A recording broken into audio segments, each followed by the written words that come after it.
Hi, welcome to the Christian Sport Podcast in Isolation.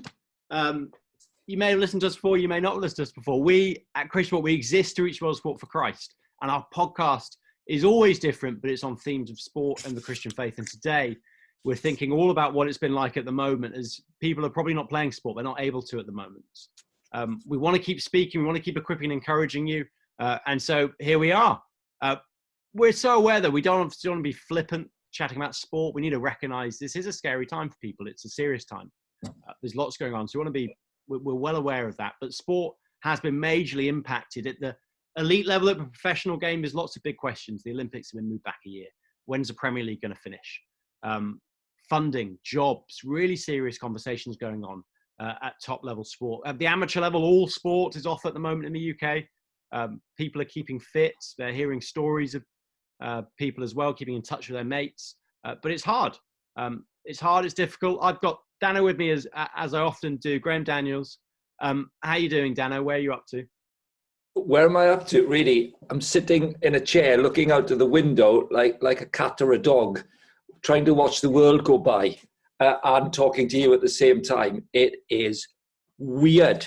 Really, really weird. The world's weird now. Oof. What's been good, though? There must have been some benefits this time for you. Oh, I tell you what has been good, really. Right. I've never had, it's advertising, isn't it? Amazon Prime. I've never had it, or Netflix. So I made a bold decision that if we're going to be in the house and never going out, apart from 1 minute, one minute. One state-sanctioned bit of exercise a day. Yeah, 1 minute. I got All In. Everyone tells me about the All In series. So I've finished All In New Zealand, or All Black. That's for sports documentaries, aren't they? The ones where they just literally follow a team week on week, yeah? Oh, six episodes, I think. Oh, my word. Electric. And I'm nearly at the end of Man City's Premiership winning year. Oh, it's really, really hot. And then I've binged it. I've watched Sunderland Till I Die. And my goodness, that's desperate. It's absolutely desperate. I've got another one for you. When you finish this one, watch for Test. It's the Australian cricket team after the sandpaper scandal. The next year, the Ashes, the World Cup, inside the dressing room. It is brilliant. Oh, what's so good about it? Give us an advert. I would say, I think you get the warts and all. The best sports documentaries aren't propaganda, and this is not propaganda. You see Justin Langer, who's a little bit like David Brent at times. He's as in he gets credit for it, but he's a fan of a management saying.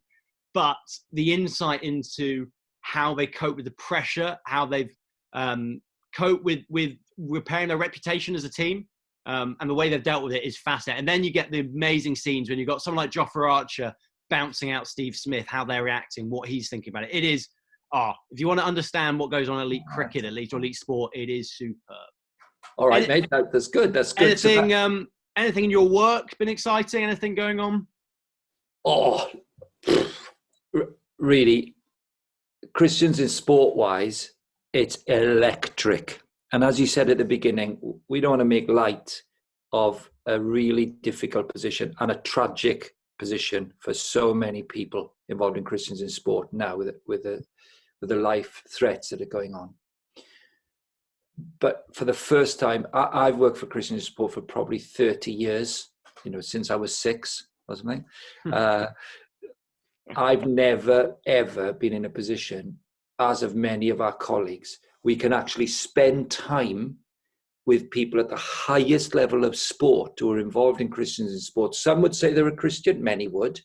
Many may not say they're a Christian, but they're engaged. We know them through professional football, tennis, athletics, through netball, through cricket, through the whole gamut of sports, golf. We know people all over sport who never have time to stand still, sit still. And now nobody can achieve anything. It's not like the pre-season period where people are still ducking and diving and doing deals and sorting out their players for next year. People are still at work. You can't put your squads together. You can't go to the tournament. Nobody can work. Well, we have had more people in meetings together, Zoom calls, than ever in our history of being able to come to a meeting live. or indeed have a one-to-one meeting because of busyness, in professional sport. So the irony of this is we are speaking to more professional coaches, athletes, managers, backroom people with the Bible open, talking about life and home and situations and the future with God's word at the heart of it, and more people in the room than we've ever had. It is astonishing. So that's what's been really striking about the last 2 or 3 weeks. Striking, really. Striking. So exciting. What have you missed most, though? There must be stuff you're missing about this time when it comes to sport. Well, you can't sub this, right? I talk to Cambridge United. I talk to my head coach most days, head of football. I'm talking to the board. And it's more meetings than you've ever had in your life. We're not playing a game. But that's what I miss. It's just the banter. It's the banter. It's showing up at the club. It's seeing people in the changing room when it's not a match day. Miss it. Miss the nonsense of that, really. The human community being in the same room. Yeah, and you won't be the only one listening in who says that. So you'll be very glad to know it's not just me and Dan today. We've got 3 people with us all over the British Isles. We want to find out how they are, what they're up to, what's it like in isolation and lockdown at the moment. We've asked people the same on social media. Here's one quote. Dave Bish. He's busy on Twitter. We like him. He misses his fell running. He's missing a marathon he was going to run this weekend. Competition's cancelled. More than that, though, he's missing his time with his club mates. So I'm sure that will be the case for many, many people. I'm going to get in Miles. Miles is a water polo player from the University of Exeter. Is where you're playing now in London. Miles, how are you doing? I'm good, thank you. Miles, you've gone back to the smoke from the lovely southwest. Oh, I know. Hey, is it true, Miles, though? It's a bit less smoggy now. The air yeah. Pollution's definitely gone down. Can you tell? Yeah. Can you tell? No. Yeah, a bit. Yeah. Now, come on, that's what we're after here. That's what our listeners want to hear. What are you really missing about playing? Water polo. You can't get the pool. Yeah. I think for me, it's just like the constant training. Because we were like at the end of the season, people were just coming along, having a good time, just catching up with friends. And then now, like, we don't really have that. We would come along and it would be like a good break from work, a good break from coursework. And you just catch up with mates and having that banter. We can't really have that now because we can't really train together.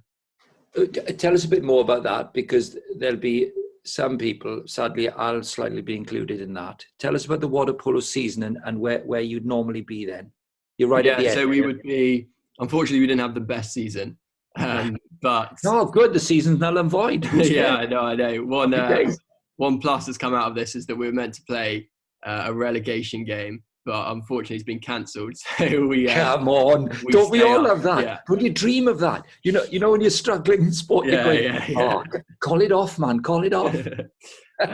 So we'd be training for that big game against Swansea, which is a big rival. But yeah, unfortunately that's been cancelled. So we would just be training for that. Yeah. Listen, I've got to ask you this, because this is a British Isles programme. Really said it covers the whole of the United Kingdom, right? The whole of the United Kingdom. Would Swansea have gone up, Miles? Oh, no, definitely not. We'd have definitely won. Yeah, top draw. So were the boys, come on, were they quite relieved, really? Were they quite relieved when it was off in that beginning? Oh, I think that's the one plus that's come out of all of this. We were all chuffed that was the result, yeah. Interesting now to ask you this, because you've all obviously gone your separate ways. Yeah. In sport so often, and I'm sure we'll pick this up with Hannah and Dan, so much of it is the instinct of banter, hanging around together, laughter, crying, laughing. As time goes by, you've been away a couple of weeks now, is the interaction getting less? Or are you still keeping a contact? How's it? It's actually really good. One benefit is that we're quite a small club. So there's only like maybe 60 of us. So we keep in contact quite a lot. We have we still have regular socials and stuff on Wednesday evenings. We still catch up over Zoom and FaceTime and stuff, which is really, really good. Yeah, see, that's interesting to me because I can see Miles as we're chatting away here on Zoom, and you can see this whole face about this, that it's a good group of people, it's a tight team, and every athlete, we know, don't we? We know if it's a bit toxic at a club or whether it's brilliant or anywhere in the middle. And there's something really nice about chatting to somebody they're a right tight team. So what happens now? So you're stuffed really till the start of next season, presumably. Yeah, that seems to be the case. So yeah, we've got a nice group which kind of puts up training videos and exercises we can be doing off the season, which is good, which keeps us kind of in the loop. But yeah, we won't probably be going back until September. No. Dear me. Hey, Mel, listen, thank you so much for spending some time with us, and pretty nice to interview somebody who really enjoys his teammates. Because it's a funny old mixture sport, isn't it? Miles, thank you very much indeed. Nice to meet you. Thank you. Let's go to Hannah then. Another student as well. Hannah, University of Nottingham, rugby player, up in Northumberland now, right up in the north. So we're covering most of the British Isles here. Welcome, Hannah. How have you been? Yeah, really good, thanks. Obviously, it's just a massive change, isn't it? Bit of a shock to suddenly put everything on hold all of a sudden. But yeah, doing all right. How's your experience, Hannah, compared to what Miles was saying to us about his team at Exeter? How's it working out with your crowd of rugby players? It's been such a weird one because we were playing, like, obviously just finishing off our season. We had varsity to look forward to, and it was all going really well. We just had an amazing last game, and yeah, morale was super high. We were all just loving it because we were fully like integrated as a team. All the girls knew each other really well. We were sort of bouncing off each other, and we knew how each other played a bit more. So we were really working and gelling as a team. To then have it all cut short really quick, it was just not what we expected at all. But yeah. Were you in a more advantageous position than Miles's water polo team? It sounds like you were flying high. I don't know about flying high. We were doing all right. I see you're being modest now, so I'm not going to press you. You obviously don't want to spill the beans too much on that Nottingham team. What do you think is the toughest thing so far? Let's focus on you perhaps more than the team. What are you missing the most at the moment now that you've gone home?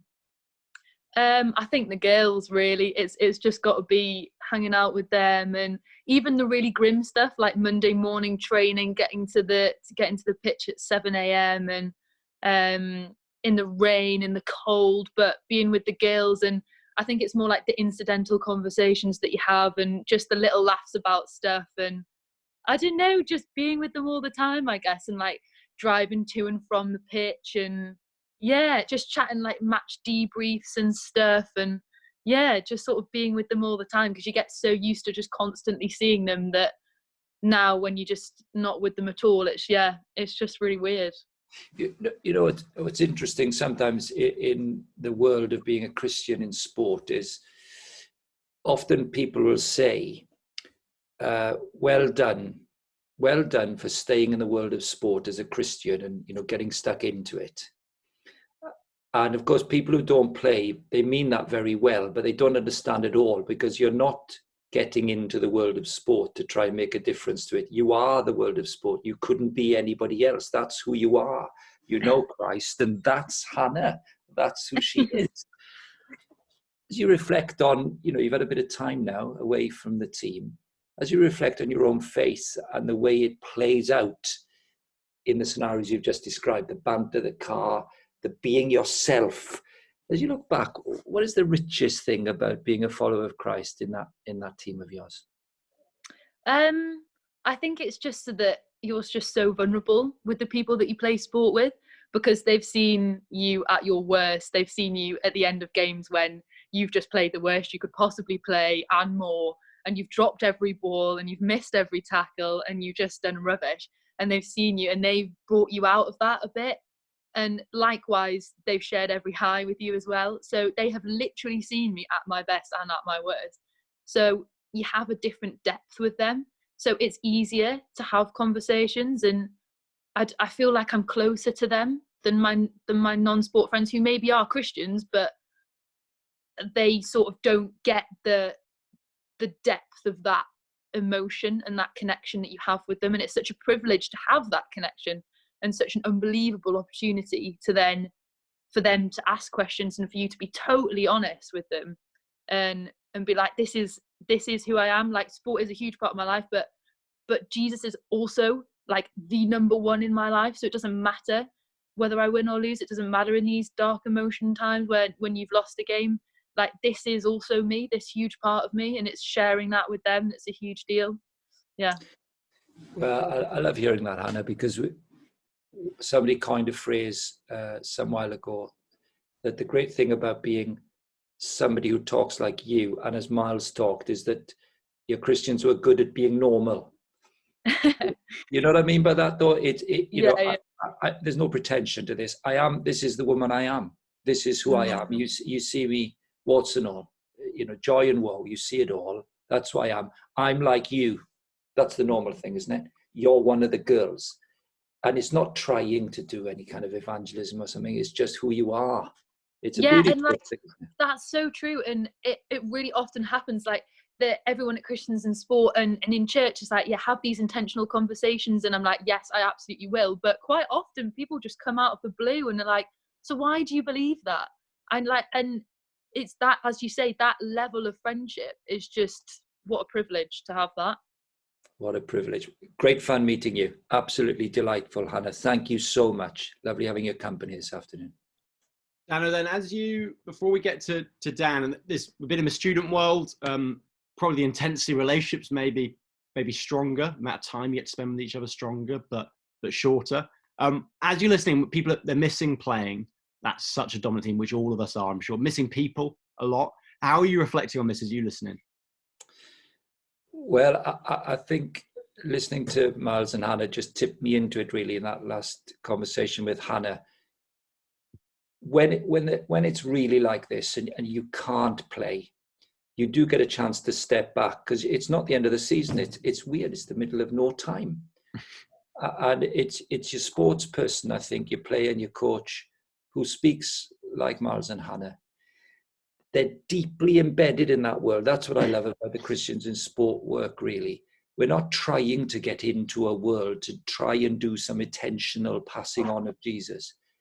You are that world. That's who God made me to be.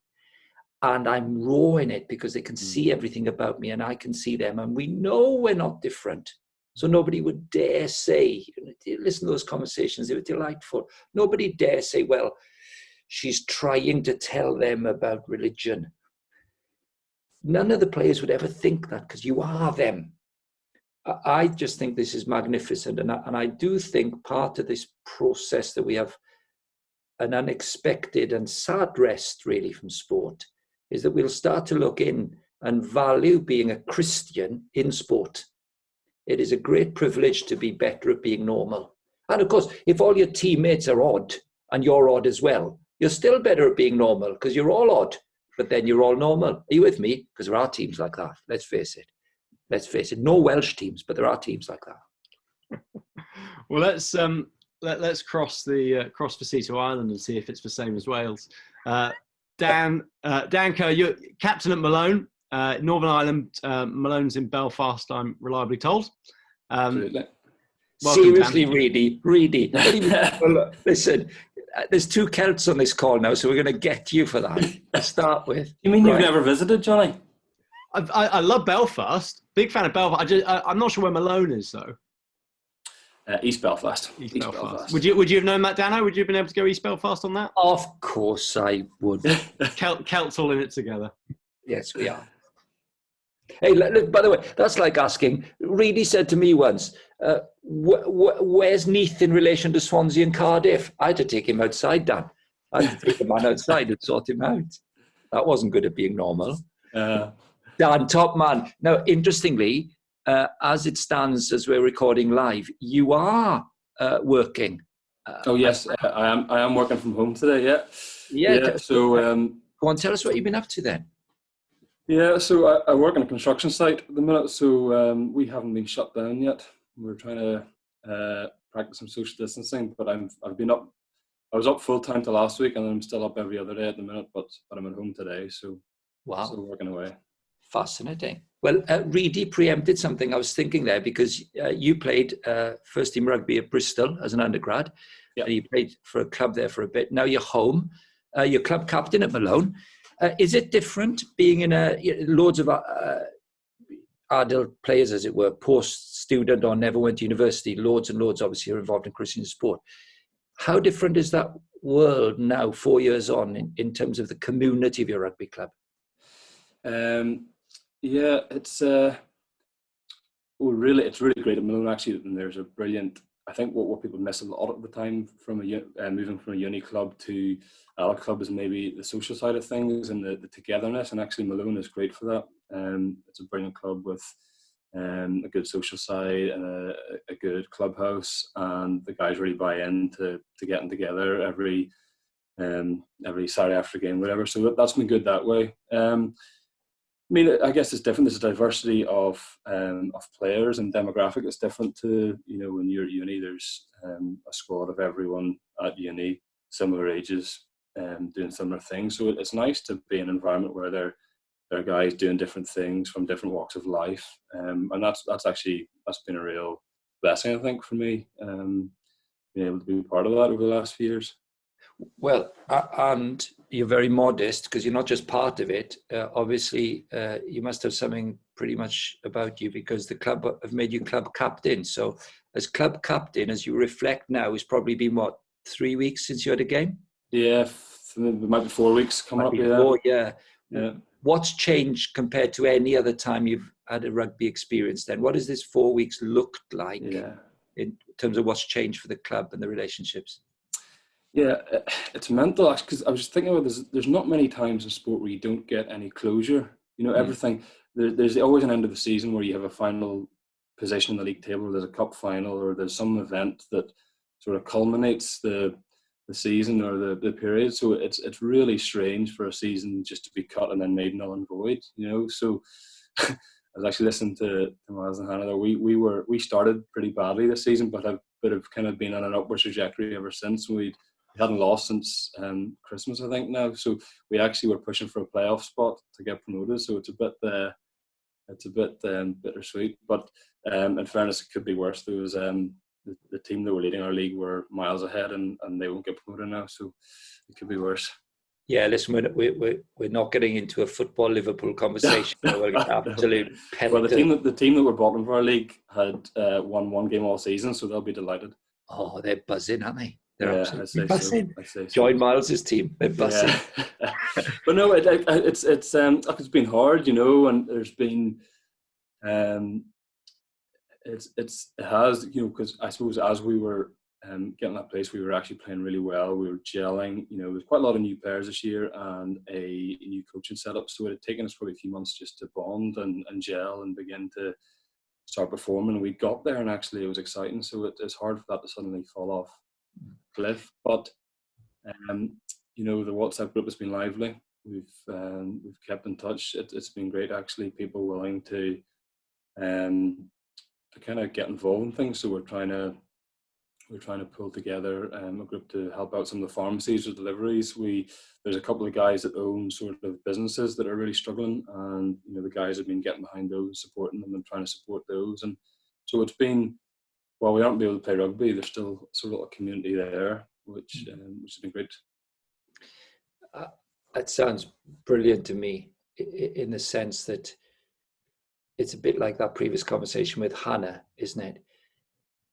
Sorry to repeat it, but there's something about being good at being normal. When you're in a sports club, you simply can't get away with being too much of an oddball unless you're brilliant, and then they've got to have you, haven't they? But here down there now, just talking about himself at the core of, with a whole bunch of people making a difference when there's no rugby. Have you reflected at all, Dan, on your own faith, because you're not playing and the season's come to a funny finish? Has it made you think about your own role or vocation as a Christian and a club captain? Yeah.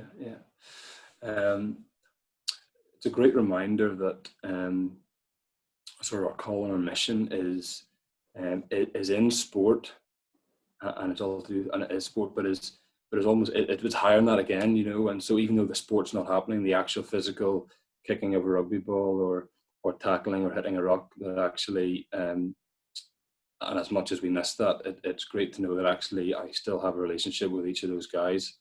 And yes, it's harder, and yes, it has to be FaceTime instead of in the change rooms after the game, or it has to be, you know, a text or a call instead of at the training pitch. But that relationship still exists, and God has put me in that team to relate to those guys and share them the good news, and that doesn't change actually. God is constant. God is in control still, and we rejoice in that actually the fact that there's no rugby being played doesn't change the sort of heart of the mission.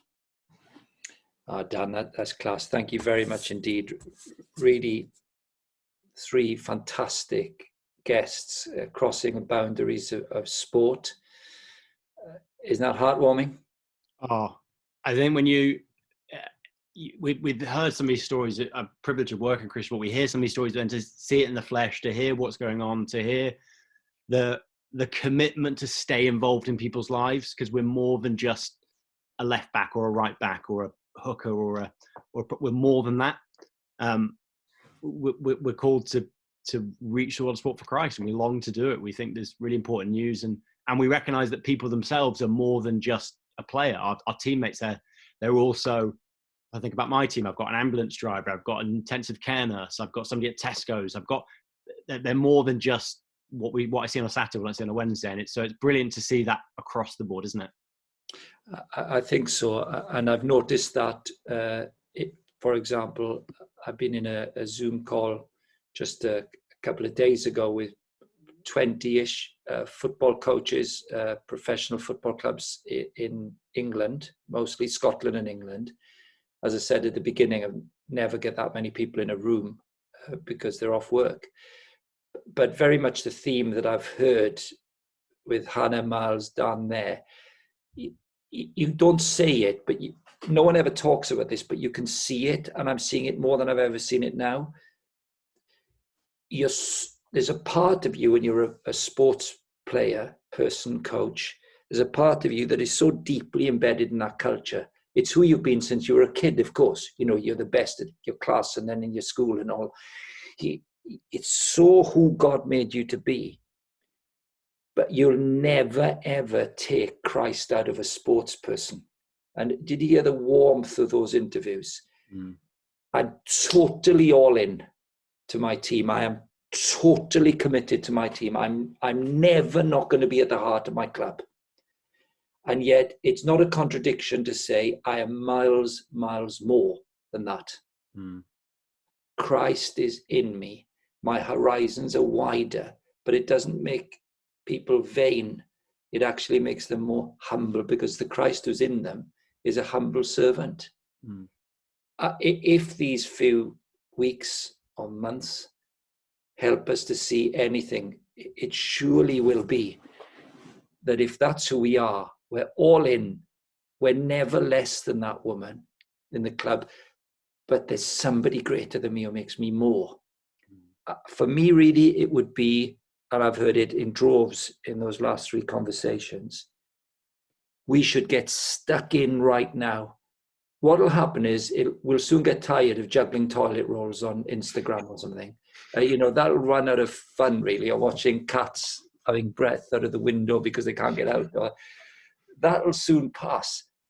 And then we'll see who really is in relationships in sports clubs. You know what I mean? Who's really in relationships? Who's going to stop bothering? If this was 2 months' time, who's going to stop? I think it should be the Christian in sport who's always there and saying, how's your gran? What's the news on your auntie? How are the kids getting on? That's what'll count. And that is servant leadership. So no one wants a time like this, but my gosh, we should stay at the heart of our club's relationships right now. Every single Christian in the country and across the world should say, you watch, I'm going to love my team like never before, because it'll be more than the banter, even more than the conversation in the car. I'll be there, and I'll make sure I am. That excites me, even in adversity, that possibility to represent Christ and his word is before us, thousands of us in this country. That's what I'm looking forward to, even in terrible adversity. Thanks, Dano. Thanks, Miles. Thanks, Hannah. Thanks, Dan. Thanks for joining us. If you've been listening in or watching, even what a joy that could be as well.